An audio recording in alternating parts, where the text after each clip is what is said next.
Today I'm going to be showing you our most recent trade, a 2016 Grady-White 336 Canyon powered with triple 300 Yamahas. As we step aboard, notice a spacious cockpit, fold away aft bench seat, refrigerated and freezer fish boxes. As we go to the helm, electronics consist of Marine Axiom displays, that's dual 12-inch screens with autopilot, AC at the helm, Yamaha Helm Master, ICOM VHF radio. As we go down to the cabin,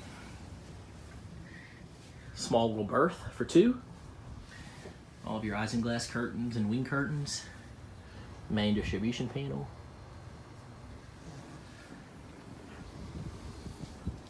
And as you go forward, great seating for just a day out, or you do have fish boxes under as well. Recessed windlass with controls. On the hardtop, we have a FLIR thermal night vision camera and open array Raymarine HD radar. This particular boat has 529 hours on the triple 300 Yamahas and 380 hours on the Fisher Panda diesel generator. Come see us at MarineMax Pensacola. Thank you.